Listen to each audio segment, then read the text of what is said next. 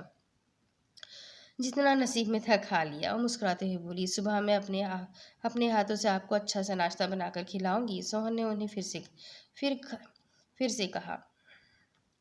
نہ بابا نہ، میں تو نہیں کھاؤں گی۔ کیوں؟ سوہن کی آنکھیں صدمے سے پھیل گئی۔ میں نے اپنا پیٹ نہیں خراب کروانا، رابعہ بیگم نے اسے چھیڑا۔ آپ نے مجھے کوکنگ نہیں سکھائی امی، سوہن نے منہ بنا کر کہا۔ جب کندھوں پر پورے گھر کی ذمہ داری پڑے گی تو خود بخود سیکھ جاؤ گی گڑیا۔ ویسے بھی شادی کے بعد اب تمہیں ہی تو سنبھالنا ہے سب کچھ، رابعہ بیگم نے پھر سے مسکرا کر کہا۔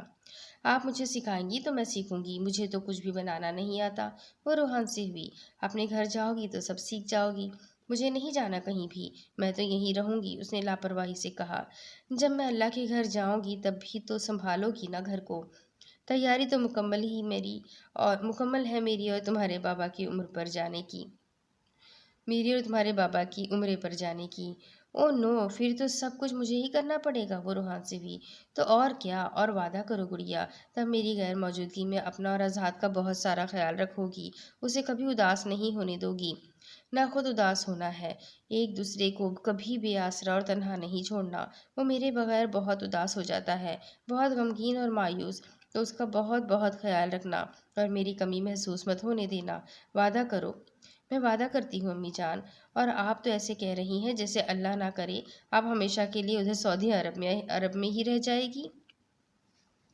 ہاں تو میرا بھائی ہے وہاں پر، کیا پتا ادھر ہی رہ جاؤ، رابعہ بیگم نے شرارت بھرے انداز میں کہا۔ خبردار، سوچنا بھی مت، مجھے زیادہ ضرورت ہے آپ کی۔ نہیں، میرے تو خیال میں میرے بیٹے کو زیادہ ضرورت ہے تمہاری، تو تم اس کی ضرورتوں کا خیال رکھنا۔ اچھا نا، اب کیا لکھ کر دوں؟ اور ویسے بھی ازہاد کون سا مٹی کھاتے ہیں جو مجھے ان کے پیچھے پیچھے بھاگنا پڑے گا، اس نے منہ بنا کر کہا تو وہ کھلکھلا کر ہنس دی۔ بالکل جھلی ہے میری گڑیا، انہوں نے اس کے بازو پر بہت پیار سے اس کے بازو پر پیار رسید کی۔ تبھی اشرف کمال وہاں چلے آئے، انہوں نے بھی اپنے آپ کو قدرے سنبھال ہی لیا تھا، تبھی خوشگواریت سے بولے۔ بڑے راز و نیاز ہو رہے ہیں ماں بیٹی میں؟ ہاں، میں اپنی گڑیا کو سمجھا رہی تھی کہ جب ہم اللہ کے گھر عمرے پر جائیں گے تو وہ اپنا اور اس گھر کا خیال رکھے۔ رابعہ بیگم نے اس کا منہ چوما، بلکہ آج انہوں نے بازو سے ہاتھ تھام کر اسے اپنے پہلو میں لٹا لیا۔ وہ تینوں دیر تک ڈھیر ساری باتیں کرتے رہے۔ اتنے دنوں کے بعد ایسا سکون میسر آیا کہ سوہن جلد ہی باتوں کے دوران ہی گہری نیند میں اتر گئی تھی۔ اشرف کمال بھی جا کر سامنے پڑے پلنگ پر لیٹ گئے۔ یہ گہری رات بہت بہت بوجھ تھی، عجیب سی خاموشی مگر گہری۔ اگلی صبح اشرف کمال فجر کی نماز کے لیے اٹھے تو انہوں نے رابعہ بیگم اور سوہن کو جگانا چاہا، مگر انہیں جلد ہی محسوس ہوا کہ ایک زندگی سوکھی ریت کی طرح ہاتھ کی مٹھی سے پھسل گئی ہے۔ رابعہ بیگم رات کے جانے کون سے پہر تمام دنیاوی دکھوں، غموں اور پریشانیوں سے آزاد ہو کر اپنے خالق حقیقی سے جا ملی تھی۔ انہوں نے جان بوجھ کر سوہن کو محسوس نہیں ہونے دیا اور اسے اس کے کمرے میں جا کر نماز ادا کرنے کے لیے کہا، مگر ازہاد کے پاس جا کر اسے ضرور بلا کر لائے تھے۔ ازہاد نے سی ایم ایچ ایمرجنسی میں سے ایک ڈاکٹر کو فون کر کے فوری گھر بلایا۔ وہ گھر آئے تو انہوں نے بتایا کہ تقریباً تہجد کے وقت میجر ہارٹ اٹیک سے رابعہ بیگم کی موت واقع ہو چکی ہے۔ اشرف کمال اور ازہاد نے تقریباً صبح کے 9 بجے تک یہ بات سوہن سے چھپائے رکھی، مگر جب محلے سے خواتین آنے لگی تو انہیں سوہن کو کافی دیر ناسمجھی سے اشرف کمال کو دیکھے گئی۔ یہ سمجھنے کی وہ بتانا ہی پڑا، کوشش کرنے لگی کہ وہ کیا کہہ رہے ہیں، مگر سمجھ آنے پر وہ خود کو سنبھال نہیں پائی اور چکرا کر زمین بوس ہو گئی۔ امی جان، خدا کے لیے اٹھے نا، یشم سلطان خانزادہ نے جب اس گھر کی دہلیز پر پاؤں رکھا تو اس کو سوہن کی دلدوز چیخ سنائی دی۔ وہ دہلیز پر کھڑا سوہن کو رابعہ بیگم کے کفن میں لپٹے چہرے پر جھکے چیخ چیخ کر روتے دیکھے گیا۔ دیکھے نا ہنا، امی اپنی بیٹی کو آج دوسری مرتبہ مسکین بنا کر مت جائے نا۔ وہ پھوٹ پھوٹ کر روتی، ان کا چہرہ ہاتھوں کے پیالے میں بھرے ہوئے تھی، بکھرے بال، ملگجہ حلیہ، رونے کی شدت سے بے حال، جیسے کسی قبر پر بال بکھرائے بیٹھی ایک جوگن ہو۔ وہ سرخ نم آنکھوں سے اسے دیکھے جا رہا تھا، لیکن اب یہ دہلیز پار کرنے کی ہمت نہیں تھی۔ وہ تمام حق کھو چکا تھا، وہ اسے کھو چکا تھا، وہ اپنی محبت کو کھو چکا تھا۔ کون ہے لوگ یہ زخم کھائے ہوئے، دل کی میت کو سر پہ اٹھائے ہوئے، آرزوئے کہاں بیچ کر آئے ہیں، آج آئے ہیں پوچھو یہ کیا لائے ہیں۔ وہ بد نصیب شخص اسیر ہجر تھا جو مردار آرزوؤں میں لپیٹ کر برسوں بعد لایا بھی تو کیا، اس کے لیے ہجر کا تحفہ لایا تھا۔ بہت دیر ہو چکی تھی، اپنی محبت سنبھال نہ سکا جو بھربھری ریت کی طرح اس کی مٹھی سے پھسل گئی تھی۔ ایک محبت سے یہ نہ سنبھالے گئے، ایک محبت نہ ان سے سنبھالی گئی، زندگی بس امیدوں بھری ریب تھی، جیسے خالی ملی ویسے خالی رہی۔ کیا ملا ہے محبت کے بازار سے، آج پھرتے ہو دل کے نقد ہار کے، دل کو نقد ہار کے۔ یہ محبت ہی دشمن کی ایک چال ہے، عشق تو لال ہے، عشق تو لال ہے، دل کی رگ رگ سے ٹپکا ہوا ہے لہو۔ خلیل الرحمن قمر۔ جنازے کا وقت ہو چکا ہے، اشرف کمال اور محلے کے معزز افراد جنازے کو اٹھانے آگے بڑھے، تبھی وہ پھر سے بے قابو ہوئی۔ نہیں بابا، میری امی کو مت لے کر جائیں نا، ہنا امی کو بھی لے گئے ہیں، ہنا امی کو بھی لے گئے تھے، وہ لوٹ کر نہیں آئی، اب میں انہیں نہیں جانے دوں گی، نہیں بابا نہیں۔ وہ میت کی چارپائی کے پاس سے لپٹ گئی، وہ جو ایک کونے میں کھڑا خود پر ضبط کرتا کب سے اس کے بین آہیں اور سسکیاں سن رہا تھا، اب آنسو بہاتا آگے بڑھا اور اسے پشت سے دونوں بازو سے تھامنے کی کوشش کی۔ سوہن مت کرو، انہیں تکلیف ہو رہی ہے، انہیں جانا ہے، جانے دو، صبر سے رخصت کرو۔ آزاد نے اسے اپنے سینے میں بھیجا، کشم آگے بڑھا اور ان کے جنازے کو کندھا دیا۔ نہیں آزاد، چھوڑے مجھے، امی جان رک جائے نا، وہ پھر سے چیخی۔ وہ قداور آئینے کے سامنے نیلے زرتار پیروں تک کے گاؤن میں پور سجی آئینے میں بغور اپنا سنہری روپ دیکھ رہی تھی۔ وہ اس وقت کہاں تھی نہیں جانتی تھی، اب اسے اس چیز سے کوئی غرض بھی نہیں تھی کہ وہ کہاں اور کیوں ہے۔ ریشم نے اسے بیچ کراس سے اپنی جان چھڑائی، ریشم نے اسے بیچ کر اس سے اپنی جان چھڑائی تھی، تو اب وہ کہیں بھی ہوتی، اس چیز سے کسی کو کوئی فرق نہیں پڑنا چاہیے تھا۔ ہاں، اس کی زندگی ضرور آج ایک الگ ہی نیا رخ اختیار کر گئی تھی۔ وہ کوٹھے پر پہلے بھی کئی مرتبہ کئی فنکشنز کے لیے تیار ہوئی تھی، مگر اس پر کبھی ایسا ابسراؤ سا روپ نہیں آیا تھا۔ وہ خود کو آئینے میں دیکھ کر حیران تھی، بڑی بڑی غزالی آنکھوں میں حیرت الکولے لے رہی تھی۔ آج اسے یہاں آئے تقریباً 1 ماہ کے قریب ہو گیا تھا، پر اس شخص نے اسے ہاتھ تو کیا 1 انگلی تک نہ لگائی تھی۔ وہ اب تک اسے سمجھ نہیں پائی تھی کہ وہ آخر اسے یہاں خرید کر لایا تھا تو اب تک اپنی چاہت پوری کیوں نہیں کر رہا تھا، اور پھر آج یہ سب کیوں کیا ہے۔ وہ گہری سوچوں کے سمندر میں غوطہ زن تھی۔ کیچیو، وہ جن کی طرح اچانک آئینے میں اس کے عکس کے پیچھے نمودار ہوا اور اس کے پہلو میں گدگدی کی۔ وہ جو اپنے ہی دھیان میں کھڑی تھی، اسے چیخ سی مار کر پیچھے مڑی تو لڑکھڑا کر ڈریسنگ کے اوپر گرتے گرتے بچی، میک اپ کی چیزیں چھناکے سے زمین بوس ہوئی اور اس کے کمر شیشے سے ٹکرائی۔ وہ گہرے گہرے سانس بھرنے لگی، جبکہ سامنے والا گہری مسکراہٹ لیے اس کے اس طرح خوفزدہ ہونے سے کافی محفوظ ہو رہا تھا۔ وہ خوفزدہ دکھائی دی۔ سکندر نے اس کے کندھے پر ہاتھ رکھا۔ تم مجھ سے اتنا ڈرتی کیوں ہو ہنی؟ حالانکہ اب تک یہ خوف، یہ جھجک بالکل دور ہو جانی چاہیے تھی۔ سکندر حارث بیگ نے اس کا قیامت خیز نازک کندن سا سراپا اپنی نگاہوں کی حصار میں جکڑتے ہوئے کہا، آپ نے ایسا کیوں کیا؟ وہ اپنی منتشر ہوئی سانس سنبھالتی بمشکل ہی بول پائی، ویسے بھی وہ اتنا دھیما بولتی تھی جیسے خود سے ہی مخاطب ہو۔ سکندر کو اسے سمجھنے جو بغور اسے سننا پڑتا تھا۔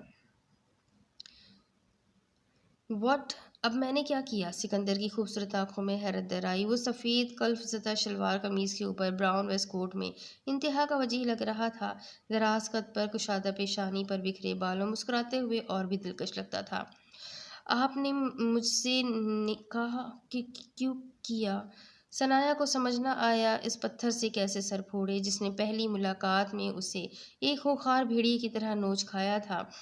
اس اندوہناک واقعے کے بعد پھر وہ صحت یاب ہونے کے بعد کوٹھے میں نظر بند ہو کر رہ گئی تھی، تو ایک دن اچانک وہاں سے ہوش کھویا اور ہوش سنبھالنے کے بعد خود کو یہاں اس کی قید میں پایا۔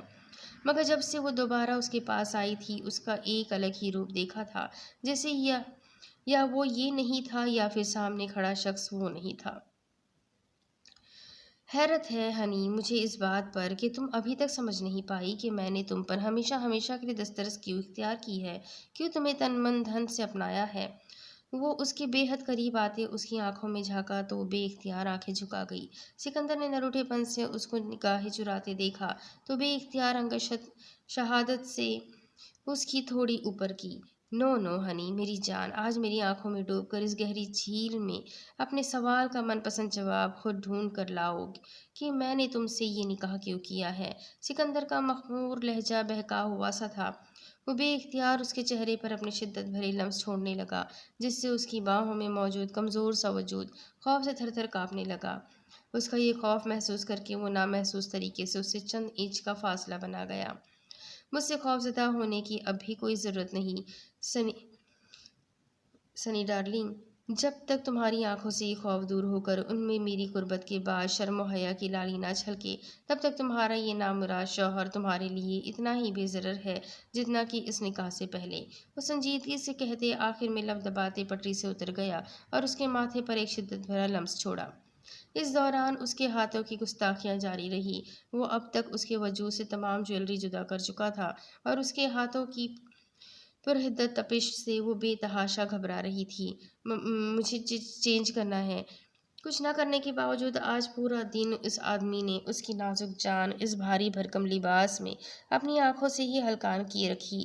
اب بھی وہ بس اس کی جانب دیکھے جا رہا تھا جب وہ گھبرا کر بولی کہ نکاح کا تو آج سحپہر کو ہی ہو چکا تھا جبکہ اب رات کے 11 بج چکے تھے۔ ایسا کرو میری جان، وہ اسے بہت اچانک اٹھا کر اپنی باہوں میں بھر گیا۔ آج میری باہوں میں یہی روپ لیے سو جاؤ۔ ہاتھ نہیں لگاؤں گا مگر تمہیں اسی روپ میں میرے پہلو میں سونا ہے آج، وہ کہتا اسے بیڈ پر لٹا کر ساتھ خود بھی اپنی ویسٹ کوٹ اتار کر سفید شلوار قمیض میں اس کے قریب نیم دراز ہوا تو وہ نازک جان حلق میں اٹک گئی کہ آج سے پہلے کبھی وہ کمرے میں اس کے بیڈ پر نہیں سویا تھا۔ مگر آپ نے تو کہا تھا۔ وہ ماہی بے آب کی طرح مچلتی اس سے فاصلہ بنانے کی تگ و دو کرنے لگی۔ سکندر حارث بیگ کے ماتھے پر بل آئے۔ ثنایا اسٹاپ اٹ، وہ ذرا سخت لہجے میں بلند آواز میں چلایا تو ثنایا وہیں سانس تک روکے گئی۔ اب اس کی آنکھوں سے بے آواز آنسو بہہ رہے تھے مگر وہ سانس نہیں لے پا رہی تھی۔ او گاڈ ہنی میری جان سانس لو، وہ اس کے اس قدر خوف سے بری طرح جھنجھلایا اور اپنے سینے سے لگا کر اس کی پشت رب کی۔ وہ کسی طرح خود کو سنبھال نہیں پا رہی تھی۔ اوکے فائن، جا رہا ہوں میں یہاں سے، تم اپنی حالت درست کرو۔ Now for God sake take a breath, وہ بے تاثر لہجے میں کہتا بیڈ سے اترا اور اس سے نگاہیں چرائے اپنی ویسٹ کوٹ اٹھا کر ایک جھٹکے سے کمرے سے باہر نکل گیا۔ ثنایا نے اپنا بدن ڈھیلا چھوڑا اور تکیے پر سر گرا کر پھوٹ پھوٹ کر رو دی۔ وہ جانتی تھی اس شخص نے اس سے اپنا نام دے کر اسے زمانے کے سامنے معتبر کر دیا ہے مگر پھر بھی وہ خود کو اس کی قربت کے لیے بالکل بھی آمادہ نہیں پاتی تھی۔ دوسری طرف بیت السلطان میں آج غیر معمولی ہلچل سی تھی۔ گاؤں کی خواتین بیت السلطان کے زنان خانے میں موجود تھی اور گاؤں کے کافی مرد مردان خانے میں موجود تھے۔ دیگے کی دیگیں پکائی جا رہی تھی۔ مراد خان زادہ کی اولادیں برسوں بعد آج اپنی حویلی واپس لوٹ رہی تھی۔ ایک رونق سی تھی اور حویلی میں ان سے ملنے آنے والوں کی بھیڑ سی لگی ہوئی تھی۔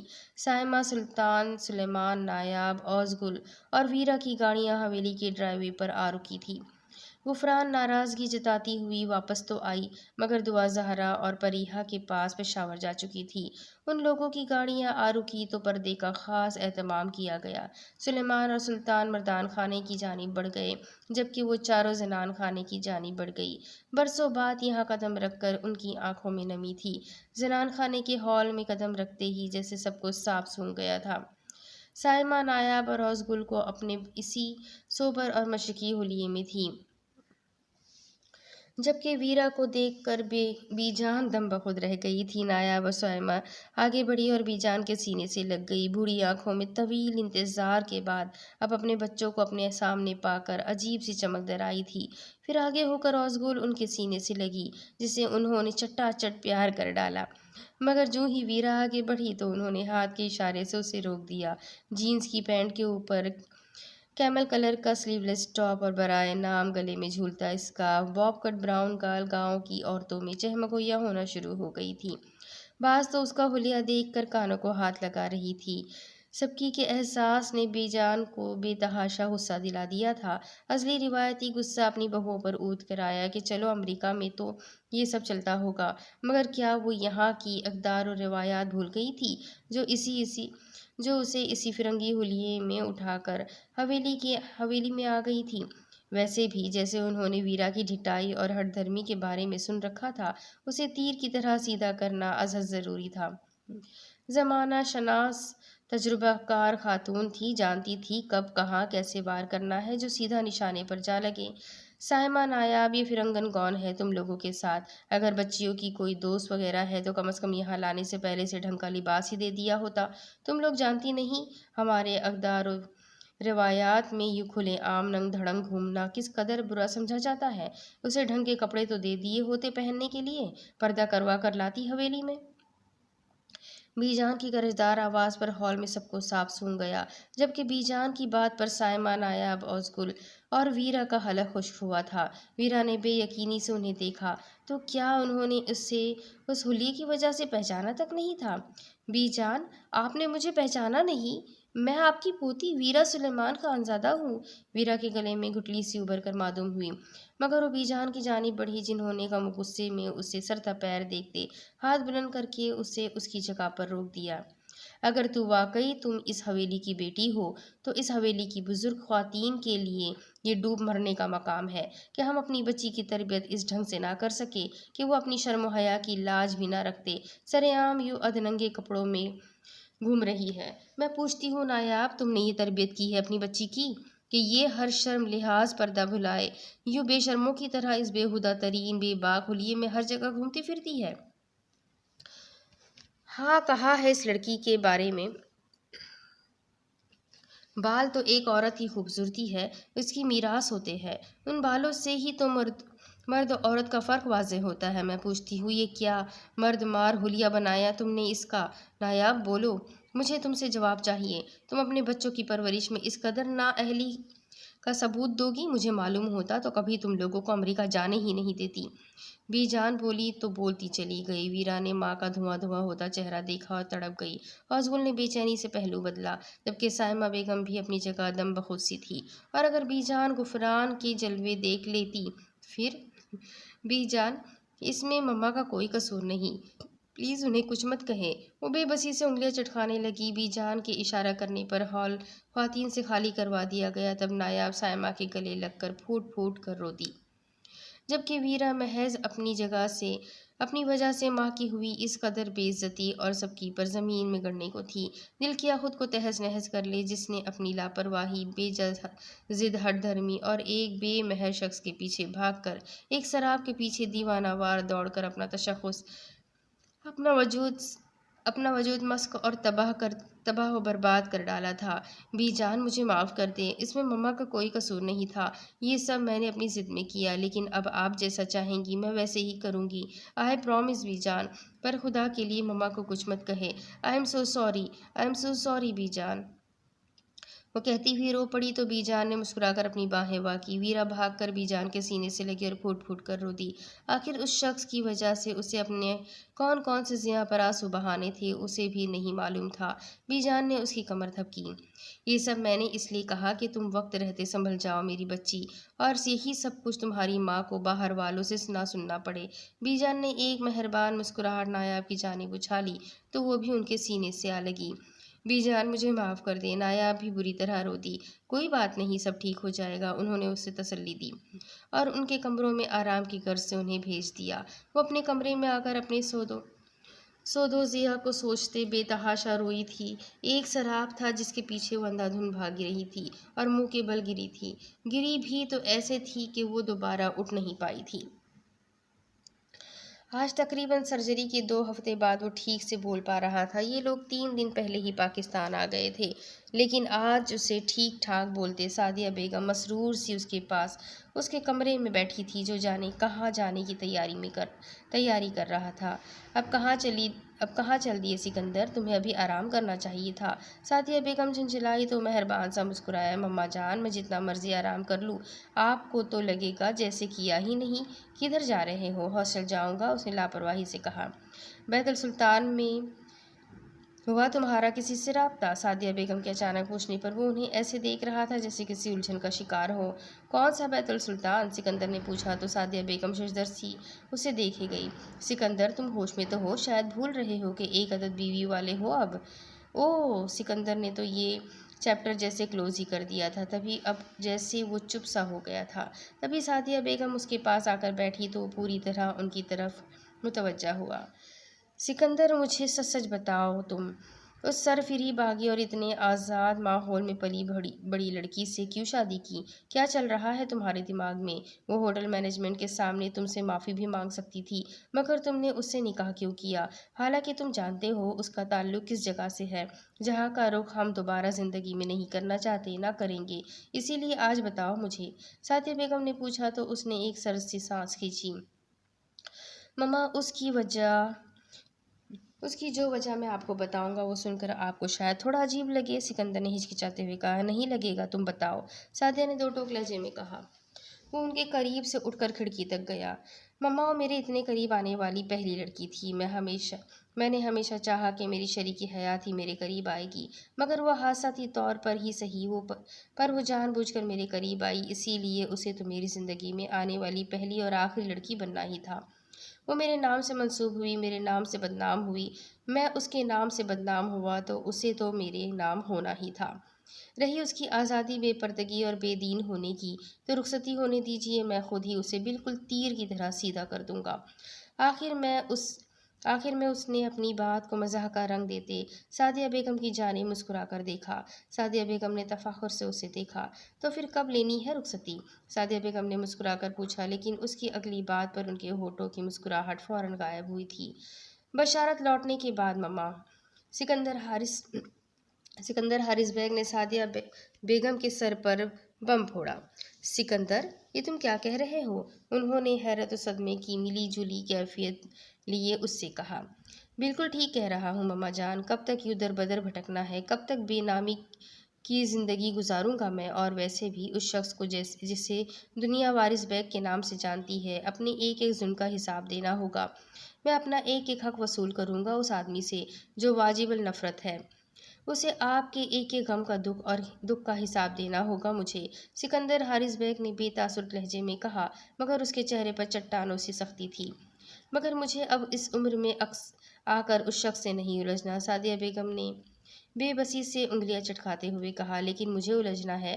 آپ کو آپ کے بیٹے کے بلند حوصلوں اور ارادوں کا اندازہ بھی نہیں ہے۔ آپ کے بیٹے کے بازوؤں میں اب اتنی طاقت ضرور ہے کہ وہ اپنے ظالم باپ سے الجھ سکے۔ ہاسٹل جا رہا ہوں، اپنی مائگریشن یونیورسٹی میں کروا لوں گا۔ ادھر کافی سارے ایسے سرکاری ادارے ہیں جنہیں ایک معلم کی اشد ضرورت ہے، تو مجھے اب بشارت جانا ہے۔ سکندر حارث بیگ نے اپنا حتمی فیصلہ سناتے سعدیہ کو بری طرح بے چین کر دیا تھا۔ سکندر، ایک مرتبہ پھر سوچ لو مما، میں نے سوچ سمجھ کر یہ فیصلہ کیا ہے۔ ویسے بھی آپ کی بہو بھی وہی ہے، اچھے سے قابو ہو سکتی ہے۔ اینڈ میں کہتے ہوئے پھر شرارت آمیز لہجے میں بولا تو سعدیہ بیگم نے اسے بہت سی چپت رسید کی۔ وہ مسکراتے ہوئے ان کے گرد بازو حمائل کر گیا۔ سب کچھ بھول جائے، میں سب کچھ ٹھیک کر دوں گا، سکندر نے انہیں تسلیاں دی۔ آج پورے 1 ماہ کی تگ-و-دو اور پانی کی طرح پیسہ بہانے کے بعد وہ اپنے ہاتھ میں اس کا ویزا اور ضروری ڈاکیومنٹس لیے اسی کیفے میں بیٹھا بے دلی سے اس کا انتظار کر رہا تھا۔ وہ جانے کیوں آج آنے میں لیٹ ہو رہی تھی۔ وہ بیزاری سے اپنی پاکٹ سے فون نکال کر اسے گھورے گیا۔ اسے کچھ دنوں سے محسوس ہو رہا تھا جیسے کچھ تو تھا جو پیچھے چھوٹ گیا تھا، کچھ مسنگ تھا جسے وہ کوئی چیز کہیں رکھ کر بھول گیا ہو۔ ایک نادیدہ سی بے چینی تھی جو دل کو بے قرار رکھے ہوئے تھی، مگر وہ یہ سب سمجھنے سے قاصر تھا کہ ایسا کیوں ہو رہا ہے۔ بڑے پاپا سے اس نے ویرا کا وہاں کا نمبر لیا تھا، مگر جب اس نے اسے کال کرنے کی کوشش کی تھی، انل کو حیرت و صدمے کا ایک جھٹکا لگا تھا جب اسے نمبر ان ریچیبل ملا۔ مطلب شاید وہ ایڈوانس میں اس کا نمبر بلاک کر چکی تھی۔ اس نے اپنے آفس میں بھی 1-2 امپلائی کے نمبر سے اسے کانٹیکٹ کرنے کی کوشش کی، مگر وہ تو جیسے پتھر کی ہو گئی تھی، جو بیرون ملک کی تمام نمبرز بغیر سوچے سمجھے بلاک کیے جا رہی تھی۔ انل سلیمان خان زادہ کا بس نہیں چل رہا تھا، وہ پاکستان جا کر اس کی گردن ہی مروڑ ڈالے۔ وہ اپنی ہی سوچوں میں گم تھا۔ دعا نور نے اسے مخاطب کرنے کو گلا کھنکارا۔ اس نے سر اٹھا کر دیکھا تو حیرت کا ایک جھٹکا سا لگا، کیونکہ وہ آج اپنی روایتی لباس میں ملبوس ہونے کی بجائے جینس کی پینٹ اور ایک ہاف وائٹ شرٹ ٹاپ میں اس کے سامنے تھی۔ کیسے ہیں آپ؟ وہ خوش دلی سے مسکرائی۔ میں ٹھیک ہوں، تم سناؤ؟ انل نے اسے بغور دیکھا۔ کچھ تو تھا جو عجیب تھا۔ میں بھی بالکل ٹھیک، کام ہو گیا؟ اس نے بغیر انل کے سامنے بیٹھے بے قراری سے پوچھا۔ ہو گیا۔ انل نے اس کے سامنے اس کے پیپرز رکھے۔ بیٹھ تو جاؤ، انل کے ماتھے پر بل آئے۔ انل دراصل وہ آپ ہی آج باہر ہی ہے تو بیٹھ نہیں سکتی۔ اس نے چہرے پر شرمندگی کے تاثرات لاتے ہوئے ٹیبل سے فائل اٹھائی۔ لیکن اب تو تمہارے پیپرز بن گئے ہیں نا، تو اب تمہیں ان سے ڈرنے کی کیا ضرورت ہے؟ انل نے سنجیدگی سے کہا۔ لیکن اگر انہوں نے مجھے گھر میں قید کر دیا تو؟ اس نے جلدی سے گھبرا کر کہا۔ تو ایک محکمہ ہوتا ہے جسے پولیس کہتے ہیں، یہ جرم سر انجام دینے کے چکر میں وہ منٹوں میں جیل کی ہوا کھا سکتی ہے۔ انل نے اس کا یہ بہانہ بھی رد کیا۔ تب وہ چہرے پر زبردستی کی مسکراہٹ سجاتی ہوئی اس کے سامنے بیٹھ گئی۔ انل نے کافی آرڈر کی۔ انل، مجھے نہیں پینی کافی، دعا نور نے بے تاثر لہجے میں کہا۔ وہ بار بار اپنا موبائل آن کر کے وقت دیکھ رہی تھی، جیسے کسی جلدی میں ہو، جیسے یہاں سے جلد نکلنا چاہتی ہو۔ اگر تمہیں کوئی ضروری کام ہے تو تم جا سکتی ہو، انل نے اس کی غائب دماغی نوٹ کرتے بیزاری سے کہا تو جلدی سے مسکرائی۔ ارے نہیں، ایسی کوئی بات نہیں ہے، لیکن آج آپ بھی تو کوئی بات نہیں کر رہے، لگتا ہے اپنی بہن کو کچھ زیادہ ہی مس کر رہے ہیں۔ دعا نور نے بظاہر کہتے اپنا حساب بے باک کیا۔ کون سی بہن؟ وہ چونکا۔ میں ویرا کی بات کر رہی ہوں، اس نے برا منہ بناتے ہوئے کہا۔ اور تمہیں کس نے کہا وہ میری بہن ہے؟ انل نے چڑھ کر کہا۔ اس نے خود، نور نے اپنا دامن بچایا۔ اور تم نے مان لیا؟ انل نے پھر بے تاثر لہجے میں کہا۔ مجھے جانے کیوں آپ بہت بیزار لگ رہے ہیں آج، وہ بھی اب زچاتے ہوئے بولی۔ اچھا سب چھوڑو، مجھے بتاؤ نور، میں رشتہ کب بھیجوں تمہاری آپی کے پاس؟ اس نے اچانک کہا تو وہ چونکی۔ لیکن تمہارے پیرنٹس تو پاکستان جا چکے ہیں، نور نے اس کی جانب دیکھتے ہوئے ایک اور مسئلہ بتایا۔ میرا بڑا بھائی یہی ہے، تم اس چیز کی فکر مت کرو کہ رشتہ کون لائے گا، انل نے اطمینان سے کہا۔ مناسب وقت دیکھ کر میں فون پر بتا دوں گی، دعا نور نے کہا تو اس نے اس بات میں سر ہلا دیا۔ پھر وہ چند ادھر ادھر کی باتیں کر کے وہاں سے چلی گئی۔ انل دیر تلک وہاں یوں ہی فضول میں بیٹھا رہا۔ آخر ہاتھ میں پکڑے فون سے لینڈ لائن نمبر ڈائل کیا، جو کہ تیسری بیل پر ریسیو کر لیا گیا۔ ہیلو، کون؟ وہ شاید کوئی میڈ تھی جو اس سے اس کا تعارف پوچھ رہی تھی۔ میں انیل سلیمان خانزادہ ہوں، ویرا سے بات کرواؤ۔ اس نے تحکمانہ لہجہ اختیار کیا تو وہ جلدی سے کریڈل اٹھا کر ویرا کے کمرے کی جانب چلی گئی۔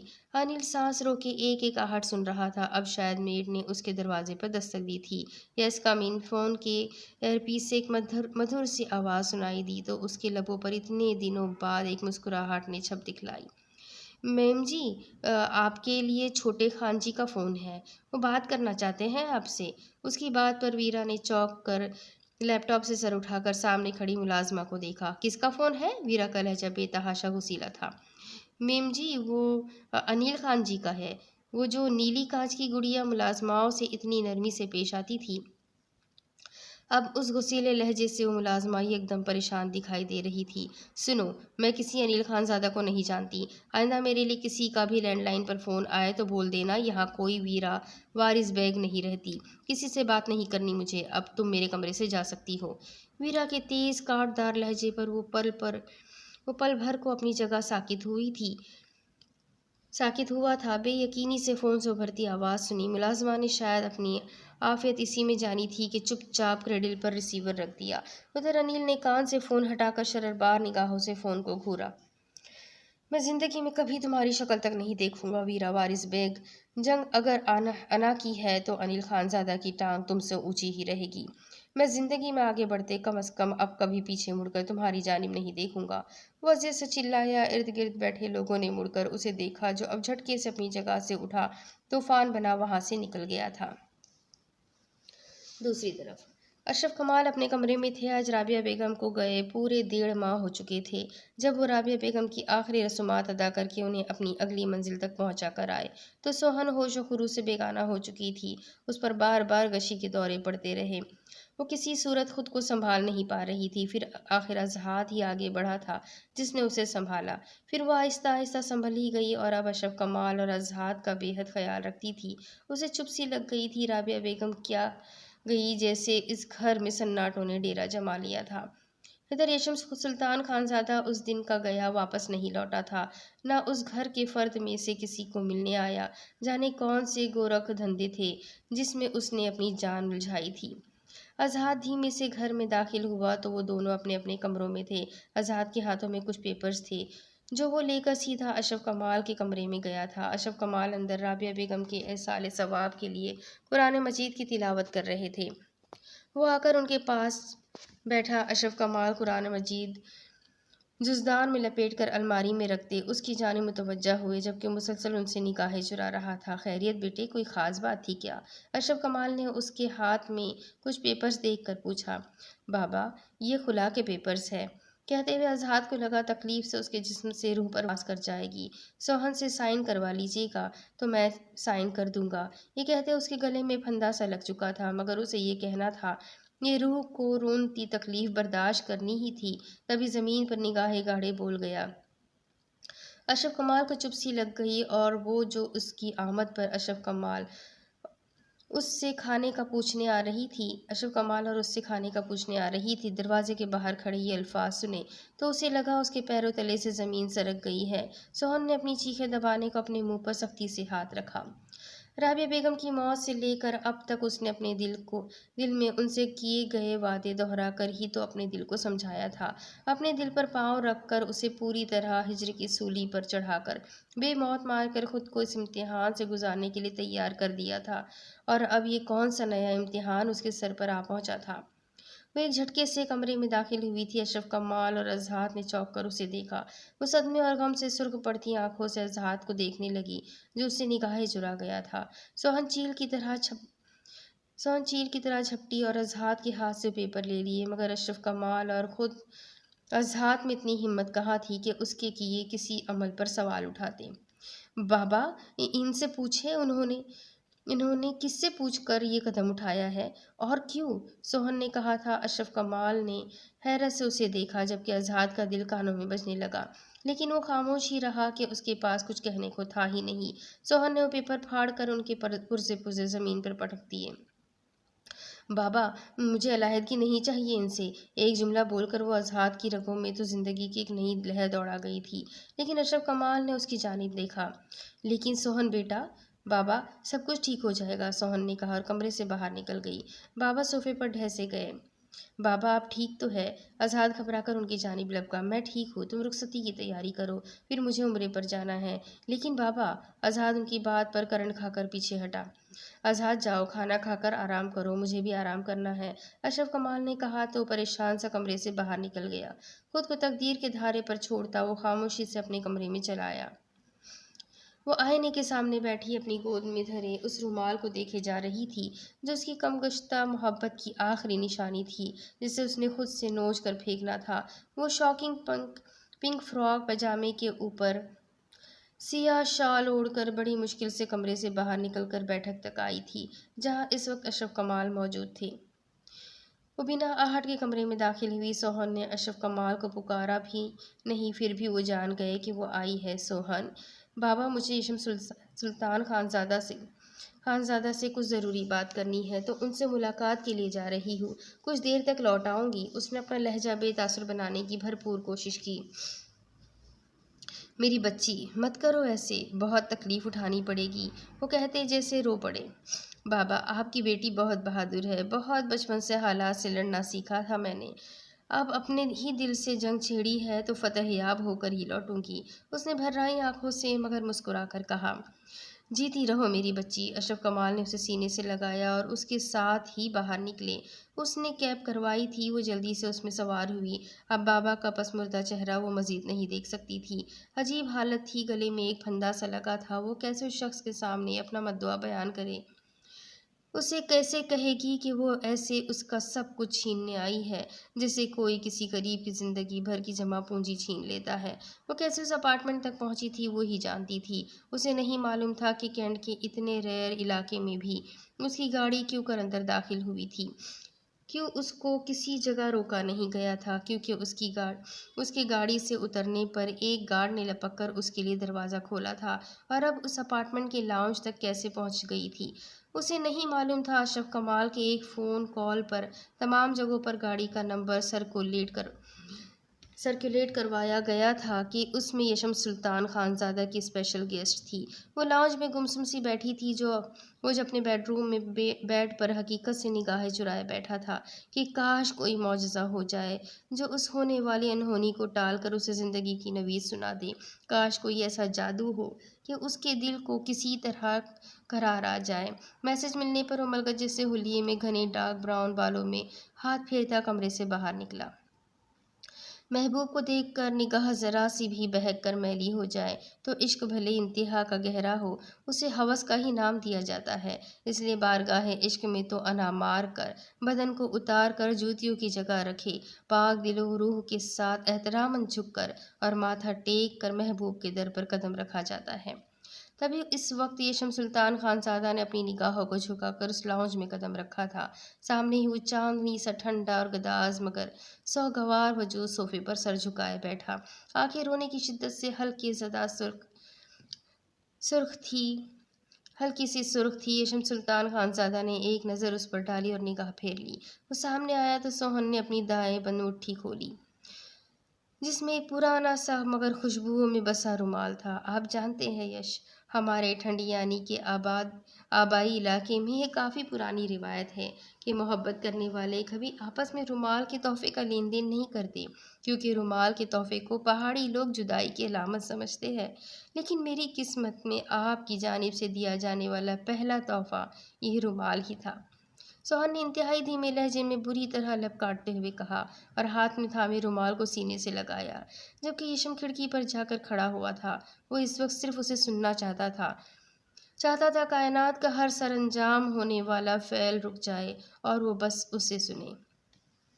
میں پہلے ان توہمات پر اعتبار نہیں کرتی تھی، مگر اب، سوہن نے کہتے حیثیت سے لب بھیجے۔ یشم کربامیز لہجے میں مسکرایا، یش، میں آپ سے کچھ مانگنے آئی ہوں، کیا آپ مجھے دیں گے؟ نو، وہ پھٹ پڑا۔ وہ پیچھے مڑ کر حلق کے بل دہاڑا تو سوہن ہاتھوں میں چہرہ چھپا کر پھوٹ پھوٹ کر رو دی۔ وہ لپک کر قریب آیا اور اسے دونوں بازو سے دبوچ کر اپنے سامنے کھڑا کیا۔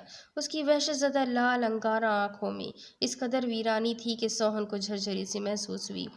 یش، اس کا یہ وحشی روپ دیکھ کر وہ سہم گئی تھی۔ تم مجھ سے میری زندگی چھین کر مجھے تاعمر ہجر کی قبر میں اتارنے آئی ہو؟ برفی، میں تمہاری جھولی میں اپنی مردہ محبت کی لاش کیسے ڈال دوں؟ اس نے پھر جنون خیزی سے کہا۔ سوہن کے شفاف آنکھوں سے آنسو ٹپکے۔ یشم نے تیزی سے اپنے ہاتھ پیچھے ہٹائے اور اپنی کنپٹیاں سہلاتا پھر سے کھڑکی میں جا کھڑا ہوا۔ آپ کو مجھ سے بھی اچھی لڑکی مل جائے گی یش، اس نے بے تحاشا روتے ہوئے مگر مسکرا کر کہا۔ من پسند انسان کا کوئی متبادل یا بیک اپ نہیں ہوتا برفی، نہ خواب خیالوں میں، نہ زمین آسمانوں میں، نہ اس پوری دنیا میں کہیں، وہ بس ایک ہی ہوتا ہے۔ یشم نے بظاہر مسکرا کر کہا تھا، مگر لہجے میں اس قدر کرب تھا جو الفاظ میں بیان نہیں کیا جا سکتا تھا۔ یش، میں کیا کروں؟ مجھے یہ بے وفائی کرنی پڑے گی کہ آپ کی محبت اور وعدے پر ماں کی محبت اور وعدہ بھاری پڑ گیا ہے یش، مجھے آپ سے وعدہ خلافی کرنی پڑے گی۔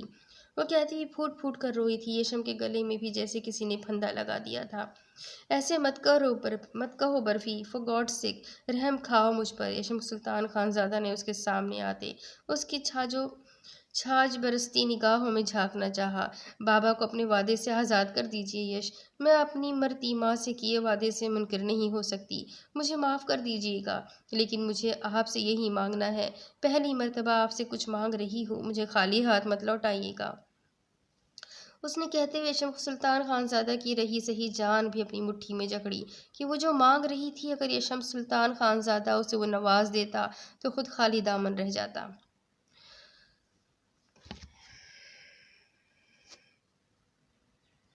اب اس کے آگے کی کہانی میں آپ کو اگلی قسط میں سناتی ہوں کہ آگے کیا ہوگا۔ یہ جاننے کے لیے میرے ساتھ بنے رہیں۔ اگلی قسط میں پھر ملیں گے، تب تک کے لیے اللہ حافظ۔